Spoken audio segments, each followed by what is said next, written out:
Ben erken seçim veya zamanda yapılan seçimde ittifaklarla ilgili şu anda konuşmak için erken olduğunu düşünüyorum. Mevcut siyasi partiler kanunu ve mevcut sistem partileri siyasi ittifak yapmaya zorluyor. Ya da seçim ittifakı yapmaya zorluyor. Çünkü bir yönüyle Cumhurbaşkanı adayının seçimi kazanabilmesi için %50'nin üzerinde oya ihtiyaç duyması nedeniyle en fazla oy alma ihtimali olan aday bile yanına başka partilerin desteğini alma ihtiyacı hissediyor. Öte taraftan %10'luk seçim barajı nedeniyle bu baraj problemi yaşadığını düşünen siyasi partiler bu sorunu aşmak için başka bir partiyle ya da partilerle bir blokla birlikte bir ittifak kurarak seçime girme ihtiyacı hissediyor. Bu sistemin zorlaması var. Önceki seçimde de vardı. 2018 seçiminde de aynı sistemdi ama hatırlarsanız biz 2018'de tek başımıza hiçbir ittifakta yer almadan 81 ilde adaylarımızı göstermek suretiyle seçimlere katıldık. Bir dahaki seçimde bu yine böyle olacak diye bir şart değil yani. İlla böyle olacak diye bir şekilde anlaşılmasın. Hüdapar'da önümüzdeki seçimde zamanında yapılacak ya da erken çekilecek bir seçimde bir ittifakta yer alabilir. Ama bu şu da demek değildir. Ne pahasına olursa olsun illa biz meclise girebilmek için bir ittifakın içerisinde yer alacağız diye bakmıyoruz olaya. Şartlara bakacağız, duruma bakacağız. Zamanı geldiğinde bir ittifak içerisinde yer alıp almayacağımıza karar vereceğiz. Bu konuda henüz verilmiş bir kararımız yok. %7 konuşuldu ama o konuda da henüz seçim yasası ile ilgili diğer konularda Cumhur İttifakı bileşenleri arasında bir anlaşma sağlanamadığı için seçim barajı ile ilgili düzenleme de bildiğim kadarıyla geçmedi. Konuşuyor şu anda. Evet, konuşuluyor. Ben şunu söyleyeceğim, yani seçim barajının olması özellikle Cumhurbaşkanlığı hükümet sisteminde ya da halk tarafında bilinen daha çok kullanılan adıyla başkanlık sisteminde seçim barajının olmasını gerektirecek herhangi bir şey yoktur. Daha önce anayasada seçimle ilgili kanunlar düzenlenirken iki ilkenin göz önünde bulundurulacağı ve düzenlemelerin buna göre yapılması gerektiği yazıyordu. Neydi bunlar?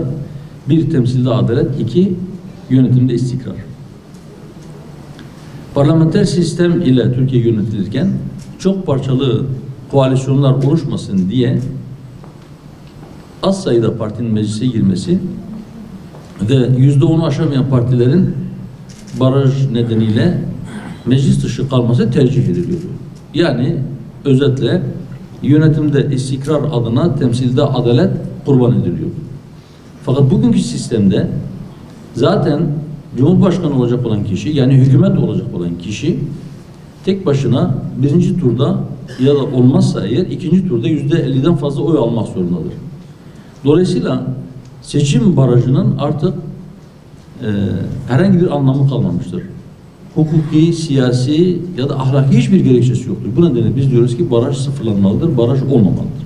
Evet, bazı anket şirketleri Hüdapar'ı göstermiyor. Oyu Hüdapar'ın yarısından daha az olan partileri bile orada gösterenler bile bazen Hüdapar'ı göstermiyor. O soruyu onlara sormanız gerekiyor. Ama inşallah bu önümüzdeki seçimde Hüdapar'ı görmemek için gözleri sımsıkı kapatanlar bile Hüdapar'ı görmek zorunda kalacaklar. En önemli veya daha doğrusu en fazla dile getirilen sorun ekonomik durgunluk. Esnaf ziyaretinde bunu yaşadık, gördük. Zaten Türkiye'nin dört bir tarafında, sadece Urfa'da değil, bu dile getiriliyor. Bunun haricinde Urfa'da şunu da gördük. Bazı vatandaşlarımız şunu dile getirdiler. Urfa'da siyasetten de şikayet biraz yüksek. Yani parti ayrımı yapmaksızın söylüyorum bunu. Kendi temsilcilerinin dertlerine yeterince tercüman olmadıkları yönünde şikayetler geldi. Ve hayvan borsasını ziyaret ettiğimizde de orada da hayvancılıkla ilgili cambazların, yani hayvanı alıp satan kişilerin değil, özellikle besi ile uğraşanların yem fiyatlarından şikayeti yoğun bir şekilde dile getirildi. Önceki dönemlerde de DEDAŞ'la ilgili yoğun sıkıntılar vardı çiftçi kesiminde ve mevsimlik işçilerle ilgili sıkıntı zaten İl Başkanımız daha önce bununla ilgili çalışmalar yaptı, basına da yansımıştı. Yani genel anlamda memleket genelindeki sıkıntılar aşağı yukarı her yerde hissediliyor ve birbirine benzer bir şekilde dile getiriliyor. Bunları söyleyebilirim. Urfa ile ilgili evet, sıkıntılar, dile getirilen, en azından bize aktarılan sıkıntılar dün itibariyle sadece bu süre içerisinde sıkıntılar bunlar. Türkiye'de adaletle ilgili sorunların olduğu kuru bir iddia değil. Türkiye'de adaletle ilgili ciddi bir sorun var ve maalesef bu sorun çözülemiyor. Şu anda inşası devam eden cezaevleri var. Cezaevlerindeki insanların sayısı giderek artıyor. Mahkemelerdeki dava dosyası sayısı giderek artıyor. İcralık olan insanların sayısı sürekli artıyor. Bunların farklı sebepleri var elbette. Ekonomik sebepleri var, psikolojik bazı sebepleri var, eğitimle alakalı bazı durumlar var. İşte belki yani kameralar önünde ya da toplum önünde dile getirmeye insanın hayal ettiği çirkinlikte bazı suçlar işleniyor. Bize bir şey gösteriyor bu. Siz sadece bazı konularla ilgili, bazı suçlarla ilgili cezaları arttırarak siz toplumda huzuru, refahı yerine getiremiyorsunuz ve suç işlemi engelleyemiyorsunuz. Öyleyse önleyici olarak neler yapılabiliriz, neler yapılabilir bunu konuşmalıyız.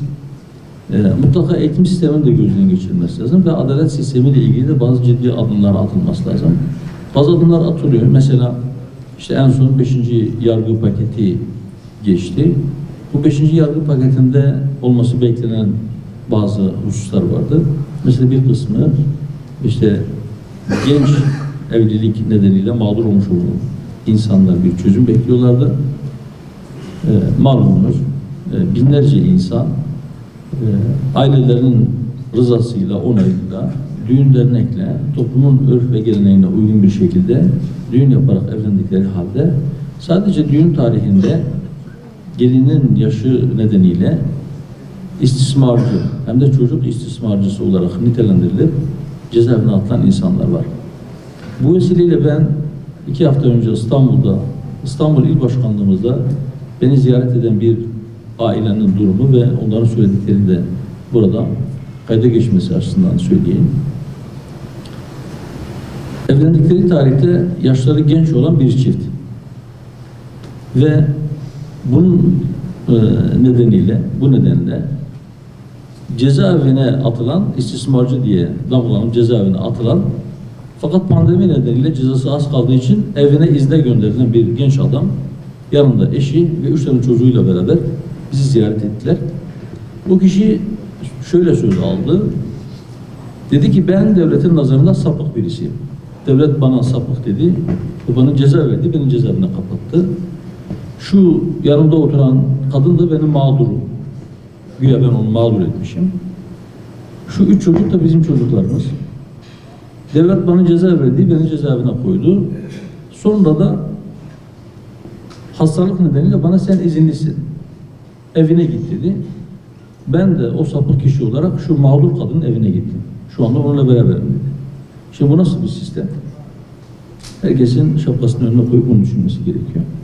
Bir taraftan her türlü gayri ahlaki sapıkça ilişki, her türlü fuhuş ve zina serbest iken bir taraftan toplumun gözünde meşru ve Allah'ın helal kıldığı nikahı siz cezalandırıp nikahlı eş kendi eşine istismarda bulundu diye onu cezaevine atıyorsunuz.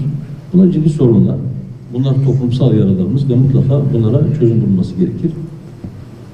Toplumun adalete olan güveni sorulduğunda insanların önemli bir kısmının ben adalete güvenmiyorum demesi aslında belki alarm zillerinin çalması demektir. Ne yapıp edip mutlaka adalete olan güveni tesis etmeliyiz. Bunun için adalet mekanizmasının doğru işlemesi konusunda herkes elinden gelen gayreti sarf etmeli. Yani böyle bir algı var.